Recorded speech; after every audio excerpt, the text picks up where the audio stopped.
God sees the truth, but waits. By Leo Tolstoy.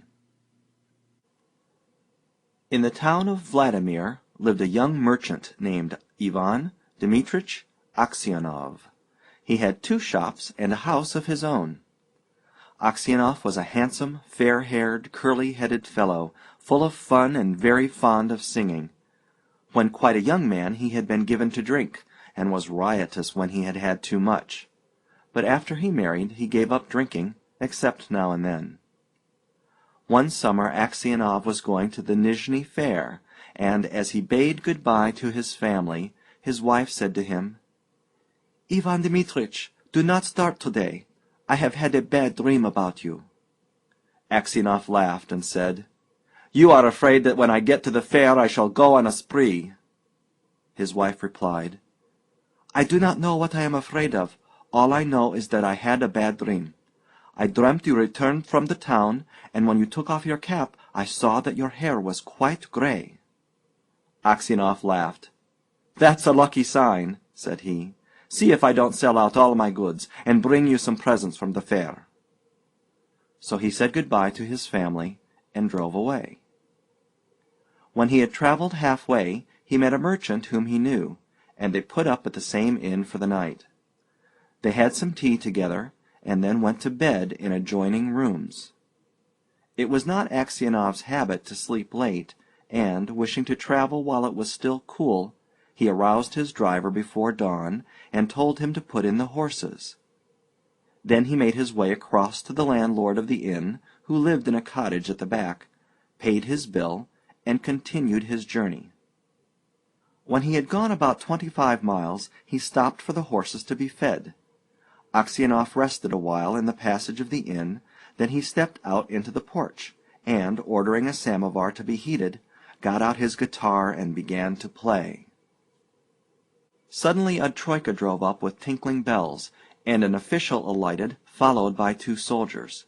He came to Aksionov and began to question him, asking him who he was and whence he came.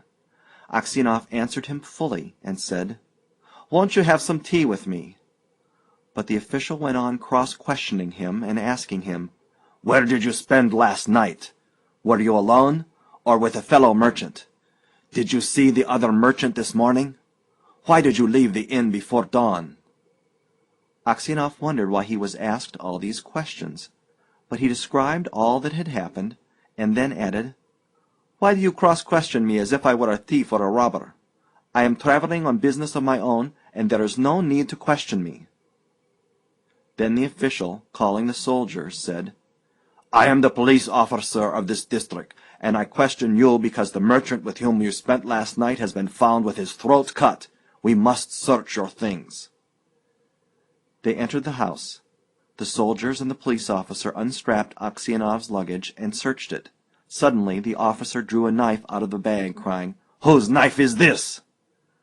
Aksionov looked, and seeing a blood-stained knife taken from his bag, he was frightened.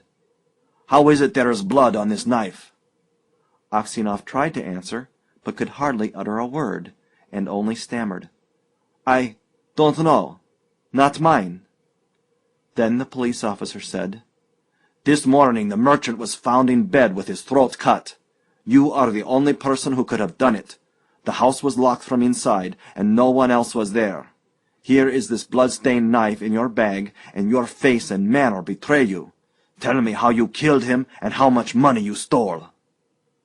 Aksionov swore he had not done it, that he had not seen the merchant after they had had tea together, that he had no money except 8,000 rubles of his own, and that the knife was not his. But his voice was broken, his face pale, and he trembled with fear as though he were guilty. The police officer ordered the soldiers to bind Aksionov and to put him in the cart. As they tied his feet together and flung him into the cart, Aksionov crossed himself and wept. His money and goods were taken from him, and he was sent to the nearest town and imprisoned there. Enquiries as to his character were made in Vladimir. The merchants and other inhabitants of that town said that in former days he used to drink and waste his time, but that he was a good man. Then the trial came on. He was charged with murdering a merchant from Ryazan and robbing him of 20,000 rubles. His wife was in despair, and did not know what to believe. Her children were all quite small. One was a baby at her breast. Taking them all with her, she went to the town where her husband was in jail. At first she was not allowed to see him, but after much begging she obtained permission from the officials, and was taken to him. When she saw her husband in prison dress and in chains, shut up with thieves and criminals, she fell down, and did not come to her senses for a long time. Then she drew her children to her, and sat down near him. She told him of things at home, and asked about what had happened to him. He told her all, and she asked, "What can we do now?" "We must petition the Tsar not to let an innocent man perish." His wife told him that she had sent a petition to the Tsar, but it had not been accepted. Aksionov did not reply, but only looked downcast. Then his wife said, "It was not for nothing I dreamt your hair had turned grey. You remember? You should not have started that day." And passing her fingers through his hair, she said, "Vanya, dearest, tell your wife the truth. Was it not you who did it?" "So you too suspect me," said Aksionov, and hiding his face in his hands, he began to weep. Then a soldier came to say that the wife and children must go away, and Aksionov said good-bye to his family for the last time. When they were gone, Aksionov recalled what had been said, and when he remembered that his wife also had suspected him, he said to himself, "It seems that only God can know the truth. It is to Him alone we must appeal, and from Him alone expect mercy." And Aksionov wrote no more petitions, gave up all hope, and only prayed to God. Aksionov was condemned to be flogged and sent to the mines. So he was flogged with a knot, and when the wounds made by the knot were healed, he was driven to Siberia with other convicts. For 26 years Aksionov lived as a convict in Siberia. His hair turned white as snow, and his beard grew long, thin, and gray. All his mirth went. He stooped. He walked slowly, spoke little, and never laughed. But he often prayed. In prison Aksionov learnt to make boots, and earned a little money, with which he bought the Lives of the Saints. He read this book when there was light enough in the prison, and on Sundays in the prison church he read the lessons and sang in the choir, for his voice was still good. The prison authorities liked Aksionov for his meekness, and his fellow prisoners respected him. They called him Grandfather and the Saint. When they wanted to petition the prison authorities about anything, they always made Aksionov their spokesman, and when there were quarrels among the prisoners, they came to him to put things right and to judge the matter. No news reached Aksionov from his home, and he did not even know if his wife and children were still alive. One day a fresh gang of convicts came to the prison. In the evening the old prisoners collected round the new ones and asked them what towns or villages they came from and what they were sentenced for. Among the rest Aksionov sat down near the newcomers and listened with downcast air to what was said. One of the new convicts, a tall, strong man of 60, with a closely cropped grey beard, was telling the others what he had been arrested for. "Well, friends," he said, "I only took a horse that was tied to a sledge, and I was arrested and accused of stealing. I said I had only taken it to get home quicker, and had then let it go. Besides, the driver was a personal friend of mine. So I said, 'It is all right.' 'No,' they said, 'you stole it.' But how or where I stole it they could not say. I once really did something wrong, and ought by rights to have come here long ago. But that time I was not found out. Now I have been sent here for nothing at all. But it's lies I'm telling you. I've been to Siberia before, but I did not stay long." "Where are you from?" asked someone. "From Vladimir. My family are of that town. My name is Makar, and they also call me Semyonich." Aksionov raised his head and said, "Tell me, Semyonich, do you know anything of the merchants Aksionov of Vladimir? Are they still alive?" "Know them? Of course I do. The Aksionovs are rich, though their father is in Siberia, a sinner like ourselves, it seems. As for you, Grandad, how did you come here?" Aksionov did not like to speak of his misfortune. He only sighed and said, "For my sins I have been in prison these 26 years." "What sins?" asked Makar Semyonich. But Aksionov only said, "Well, well, I must have deserved it." He would have said no more, but his companions told the newcomers how Aksionov came to be in Siberia, how someone had killed a merchant and had put the knife among Aksionov's things, and Aksionov had been unjustly condemned. When Makar Semyonich heard this, he looked at Aksionov, slapped his own knee, and exclaimed, "Well, this is wonderful, really wonderful. But how old you've grown, Grandad!" The others asked him why he was so surprised, and where he had seen Aksionov before, but Makar Semyonich did not reply. He only said, "It's wonderful that we should meet here, lads." These words made Aksionov wonder whether this man knew who had killed the merchant, so he said, "Perhaps, Semyonich, you have heard of that affair, or maybe you've seen me before?" "How could I help hearing? The world's full of rumors. But it's a long time ago, and I've forgotten what I heard." "Perhaps you heard who killed the merchant?"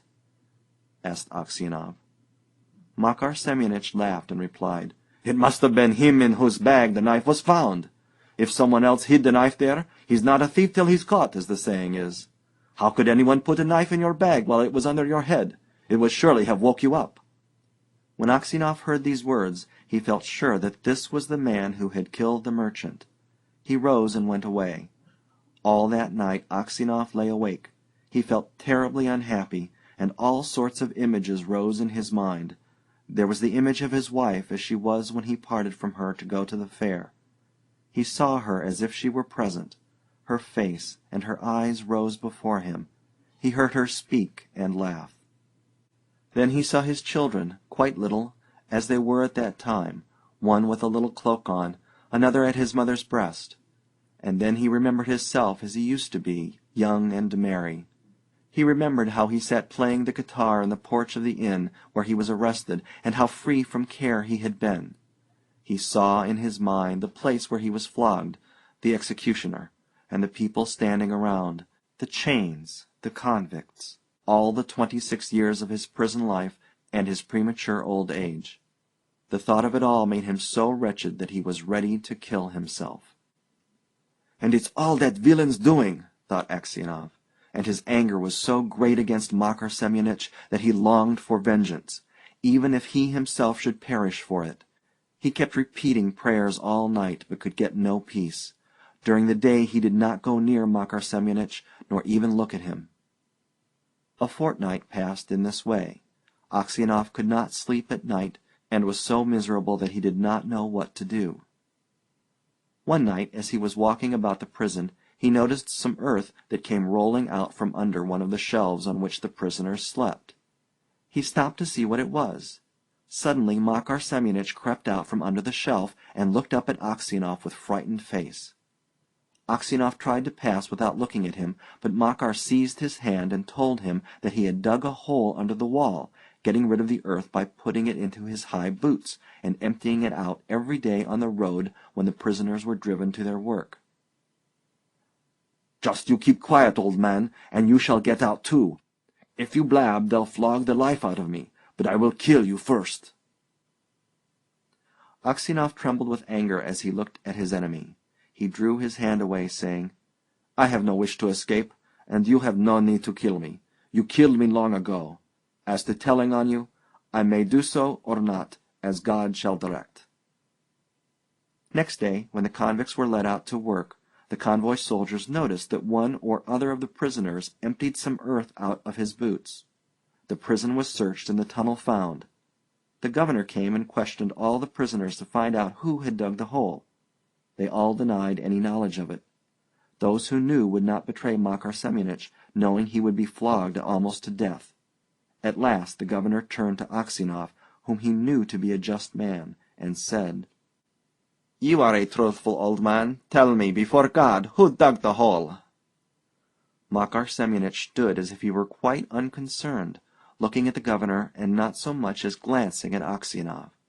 Aksionov's lips and hands trembled, and for a long time he could not utter a word. He thought, "Why should I screen him who ruined my life? Let him pay for what I have suffered. But if I tell, they will probably flog the life out of him, and maybe I suspect him wrongly. And, after all, What good would it be to me?" "Well, old man," repeated the governor, "tell me the truth. Who has been digging under the wall?" Aksionov glanced at Makar Semyonich and said, "I cannot say, your honor. It is not God's will that I should tell. Do what you like with me. I am in your hands." However much the governor tried, Aksionov would say no more, and so the matter had to be left. That night, when Aksionov was lying on his bed and just beginning to doze, someone came quietly and sat down on his bed. He peered through the darkness and recognized Makar. "What more do you want of me?" asked Aksionov. "Why have you come here?" Makar Semyonich was silent, so Aksionov sat up and said, "What do you want? Go away, or I will call the guard." Makar Semyonich bent close over Aksionov and whispered, "Ivan Dmitrich, forgive me." "What for?" asked Aksionov. "It was I who killed the merchant and hid the knife among your things. I meant to kill you too, but I heard a noise outside, so I hid the knife in your bag and escaped out the window." Aksionov was silent and did not know what to say. Makar Semyonich slipped off the bed-shelf and knelt upon the ground. "Ivan Dmitrich," he said, "forgive me. For the love of God, forgive me. I will confess that it was I who killed the merchant, and you will be released and can go to your home." "It is easy for you to talk," said Aksionov. "But I have suffered for you these 26 years. Where could I go now? My wife is dead and my children have forgotten me. I have nowhere to go." Makar Semyonich did not rise, but beat his head on the floor. "Ivan Dmitrich, forgive me!" he cried. "When they flogged me with the knot, it was not so hard to bear as it is to see you now. Yet you had pity on me, and did not tell. For Christ's sake, forgive me, wretch that I am!" And he began to sob. When Aksionov heard him sobbing, he too began to weep. "God will forgive you," he said. "Maybe I am 100 times worse than you." And at these words his heart grew light, and the longing for home left him. He no longer had any desire to leave the prison, but only hoped for his last hour to come. In spite of what Aksionov had said, Makar Semyonich confessed his guilt. But when the order for his release came, Aksionov was already dead. End of God Sees the Truth, but Waits, by Leo Tolstoy.